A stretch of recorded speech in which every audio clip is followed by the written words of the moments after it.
Bonjour les Gémeaux et bienvenue sur votre escale Astro Tarot, guidance de vos énergies pour la lunaison du 13 janvier au 11 février 2021.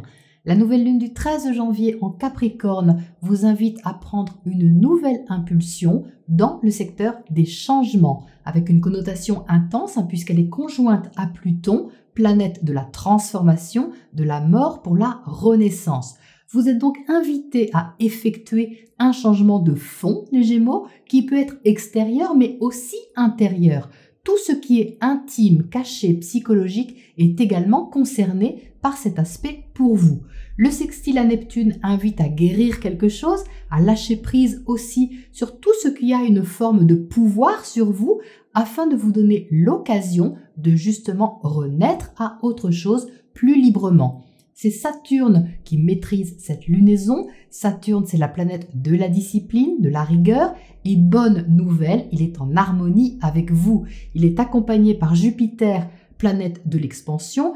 Tous les deux viennent d'entrer en Verseau, dans le secteur de votre évolution, de votre développement, et ils vont vous aider à poser des bases nouvelles, sérieuses, officielles dans certains cas, sur ce qui peut vous libérer, quelle qu'en soit la manière. Vous pouvez donc vous investir sur cette lunaison dans quelque chose de nouveau, mais ça passe par un changement de fond, lucide et assumé. Mars, planète de l'action, arrive en conjonction à Uranus, planète de la libération. C'est d'abord en vous que ça se passe, les Gémeaux, avec une stimulation de votre vie intérieure, de vos rêves, vos idéaux. Et le bon aspect à Vénus, planète de l'amour et des valeurs, va encourager les projets de façon mature et impliquée. Il y aura tout de même des défis à relever. On a des aspects de tension entre Mars-Uranus et Jupiter-Saturne. Ça montre que vous ressentirez sûrement une forte envie d'aller vers vos idéaux, mais que dans la pratique, il y aura une préparation intérieure à maîtriser. Vous aurez peut-être besoin d'agir en coulisses ou de vous autoriser peut-être intérieurement à vous libérer.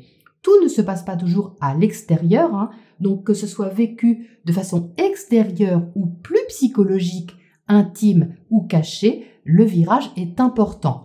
Le 20 janvier, vous ressentirez plus fortement cette énergie qui demande à se libérer, car la conjonction Mars-Uranus sera exacte.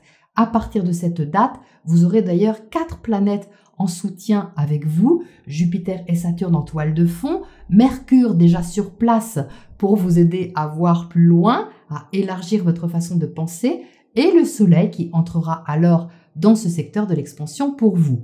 Le 22 janvier, le carré de Mars à Jupiter vous donnera envie de ruer dans les brancards. Maîtrisez bien cette énergie pour la diriger de façon constructive. Le 24, la conjonction Soleil-Saturne vous aidera à avoir une conscience accrue de vos responsabilités et de ce qu'il y a à assumer. Il y aura peut-être autour de cette date quelque chose à accepter d'un peu inhabituel pour pouvoir avancer avec le carré Soleil-Uranus le 26. Le 28 janvier, ce sera la pleine lune dans l'axe Lion-Verseau. Alors ça parle de plan sur la comète pour vous, d'orienter vos projets d'une façon plus officielle, avec plus de confiance et une compréhension éclairée des choses. Vous aurez peut-être une sorte de bilan à faire, quelque chose à boucler. Il y aura ici une sorte de point de non-retour qui vous poussera vers l'avant avec une remise en question importante au passage. Vénus, planète des sentiments, sera à cette même date en conjonction à l'intense Pluton, qui ne fait pas dans la demi-mesure, au niveau affectif, créatif ou financier. Le mariage puissant entre ces deux planètes peut marquer un point de départ important dans un investissement intime, personnel, affectif ou matériel. Si vous avez envie de vous cacher, ce sera difficile, les Gémeaux, je vous préviens, tant vous serez poussés à vous libérer. Tout début février, Vénus entrera en Verseau. Ça, c'est très bon pour vous, pour développer une relation, un projet qui vous tient à cœur. Le carré Soleil-Mars vous donnera beaucoup d'énergie, même si vous n'êtes pas habitué à agir de la manière qui se proposera ici.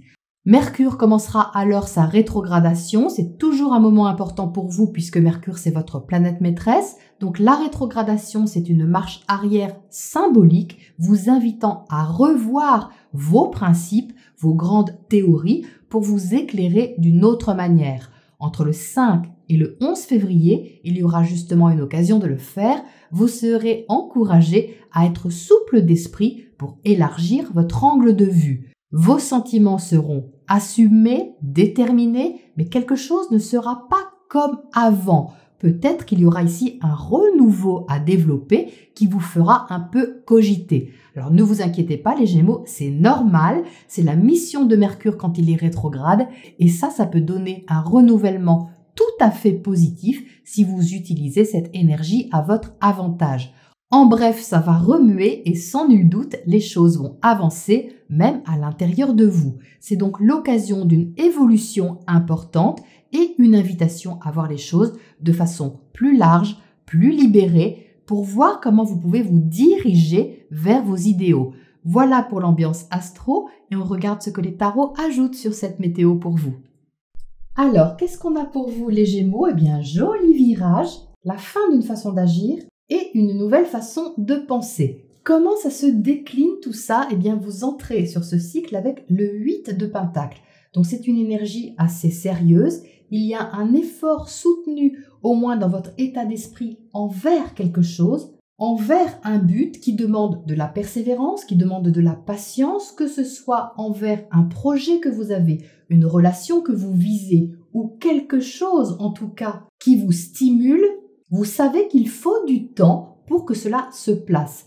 Pourquoi est-ce que ça vous stimule? Eh bien parce que le 8 de Pentacle se trouve à côté du 10 d'eau. Le 10 d'eau, c'est une satisfaction émotionnelle maximale. Vous voyez qu'ici, on a un Bouddha qui est pleinement heureux et accompli. C'est ce que vous visez. Pourquoi est-ce qu'on a le 10 d'eau en haut de votre tirage? Eh bien, c'est parce qu'on a Neptune en haut de votre roue zodiacale et Neptune est en harmonie avec cette nouvelle lune. Donc, c'est pour ça qu'ici, on le retrouve. Il est là depuis des années, ce n'est pas nouveau, mais comme il est impacté sur cette nouvelle lune, eh bien, on le retrouve dans votre tirage. Donc, ça veut dire ici qu'il y a un rêve, qu'il y a un idéal pour vous, il y a un but émotionnel à atteindre qui peut être un idéal, qui peut être utopique même dans votre esprit. Vous pouvez vous demander si c'est réalisable ou pas et si vous pouvez atteindre cet idéal-là. Mais ce n'est pas vraiment un rêve, les Gémeaux. Puisqu'il se trouve ici en haut du tirage, c'est quelque chose que vous voyez. Soit c'est un projet que vous avez devant vous qui vous fait vraiment rêver, soit c'est une relation, quelle qu'elle soit, qui vous stimule émotionnellement, affectivement, sentimentalement, qui vous apporte vraiment beaucoup de joie, ou toute autre activité, toute autre énergie qui vous réveille et vers laquelle vous avez vraiment envie de vous diriger, vous avez vraiment envie de fournir des efforts pour atteindre un peu ce Graal qui est là. Mais ce n'est pas du tout cuit puisqu'on a plein d'aspects de tension sur cette lunaison. Ça veut dire qu'il y a comme un parcours initiatique à mener, des transformations à effectuer, je viens de vous en parler en intro, et ça passe par une façon d'agir qui est différente. Pourquoi différente? Parce que vous êtes en dessous avec le 10 de feu. Le 10 de feu, c'est votre façon de vous montrer sur cette lunaison, c'est surtout votre façon d'agir. Le feu est relié à l'action, à votre énergie vitale, la façon que vous avez de vous mettre en mouvement, de vous comporter, des actes que vous menez qui sont visibles aux yeux des autres. Et qu'est-ce qui se passe ici d'intéressant? Eh bien, c'est que vous arrivez à un bout de course.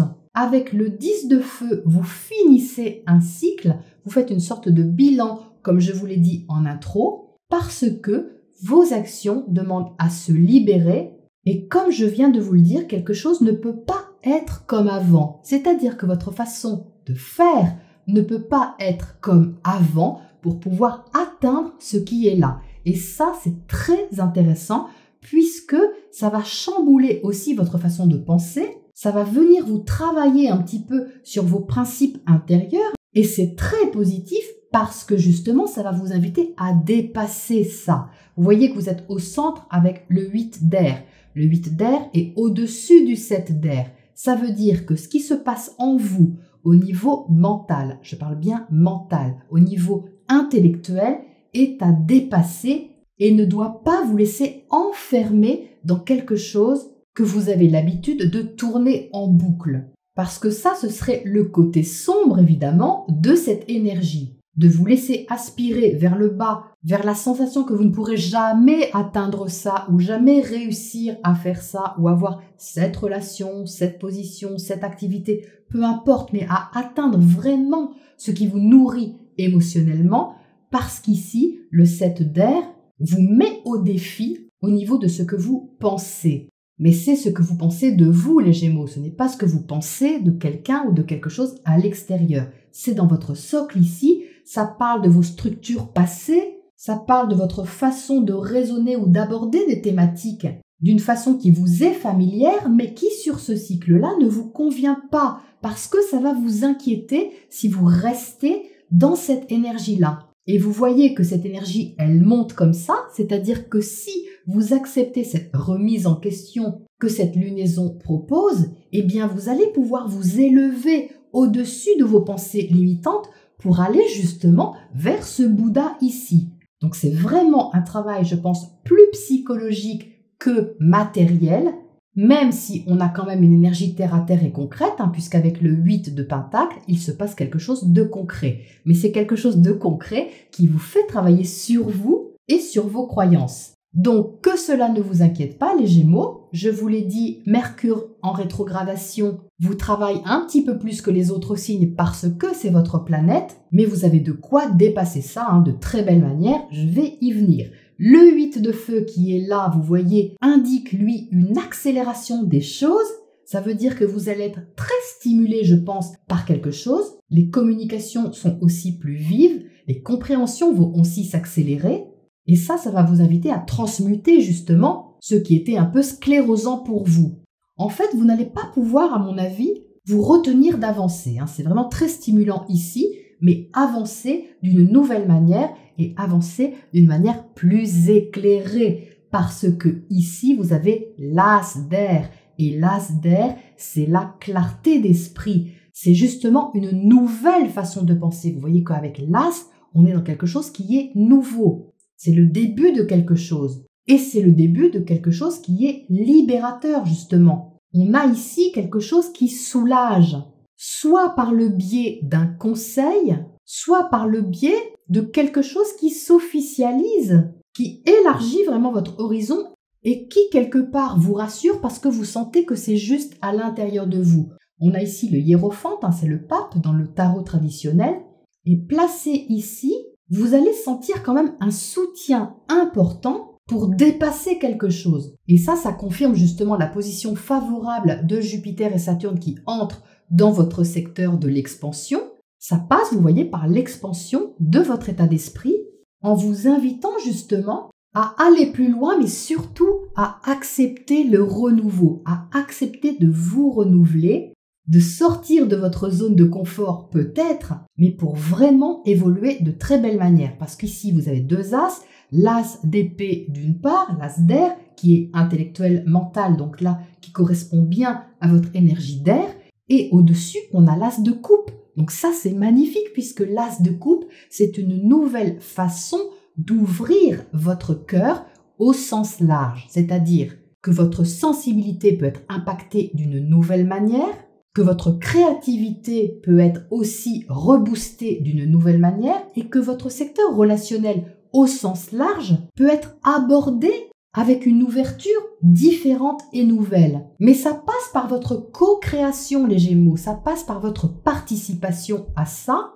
parce que si vous ne dépassez pas cette petite zone de turbulence ici, que vous restez dans vos repères habituels, vous ne pourrez pas vous diriger et expérimenter quelque chose de nouveau ici. Donc je vous fais confiance, je pense vraiment que vous allez avoir le potentiel pour aller par là, puisque de toute façon, ça va vous pousser assez fort. Qui résisterait franchement à un as de coupe et à un as d'épée? C'est quand même très tentant. Donc pour évoluer, c'est génial.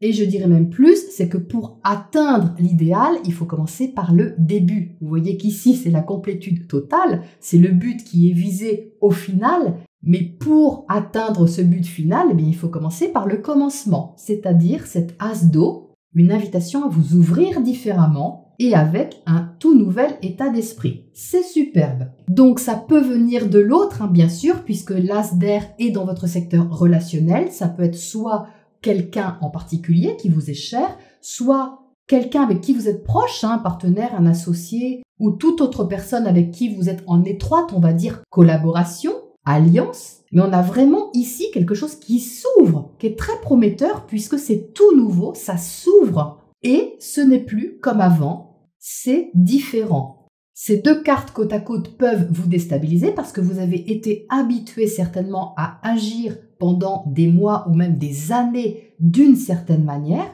Vous avez toujours peut-être fonctionné comme ça et ça peut vous inquiéter parce que ici, le changement d'état d'esprit ne vous fait pas passer par une case matérielle, mais par une case émotionnelle.